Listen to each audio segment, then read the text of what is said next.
ಓಹೋ ಹೋ ಹೋ ಹೋ ಏನೇ ದಿವ್ಯಾ ಇದು ಇವತ್ತು ಹಿಂಗ್ ರೆಡಿ ಆಗ್ಬಿಟ್ಟಿದ್ಯಾ? ಮೂರಿ ರೆಡಿ ಆಗೋದೇನೋ ರೆಡಿ ಆಗ್ತಾ ಇದೀನಿ.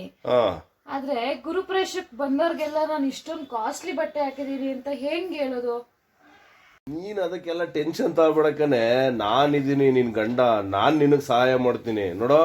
ಇವತ್ತು ಗೃಹ ಪ್ರವೇಶಕ್ಕೆ ಹೋದಾಗಪ್ಪ ಎಲ್ಲಾರ್ಗು ನನ್ನ ಹೆಂಡತಿ ಹತ್ರ ಇರೋದು 5,000 ರೂಪಾಯಿ ಡ್ರೆಸ್ಸು, ನನ್ನ ಹೆಂಡತಿ ಹತ್ರ 12,000 ರೂಪಾಯಿ ಸೀರೆ ಐತೆ ಅಂತ ಹೇಳ್ಬಿಟ್ಟು ನಾನ್ ನಿನಗ್ ಪ್ರಚಾರ ಮಾಡ್ಕೊಡ್ತೀನಿ. ಮೂರಿ ಕರೆಕ್ಟ್ ಅದು. ಗಂಡ ಹೆಂಡತಿಗ್ ಸಪೋರ್ಟ್ ಮಾಡಿದ್ಮೇಲೆ ಹೆಂಡತಿ ಗಂಡನ್ ಸಪೋರ್ಟ್ ಮಾಡ್ಬೇಕಲ್ವಾ? ನಾನು ಹೇಳ್ತೀನಿ ನಿಮ್ ಹತ್ರ ಇರೋದು 2,000 ರೂಪಾಯಿ ಬನೀನು, 1,500 ರೂಪಾಯಿ ಅಂಡರ್ವೇರು ಅಂತ ಹೇಳ್ತೀನಿ. ಅವ್ರ ಮೇಲೆ ಹೊಟ್ಟೆ ಉರಿ, ಅವ್ರು ಬೆಳೀತಾ ಇದಾರೆ ಅಂತ ತಿಕ್ಕಾವ್ರಿ. 2,000 ರೂಪಾಯಿ ಅಂಡರ್ವೇರ್ ಅಂತ ಹೇಳ್ತೀಯಾ?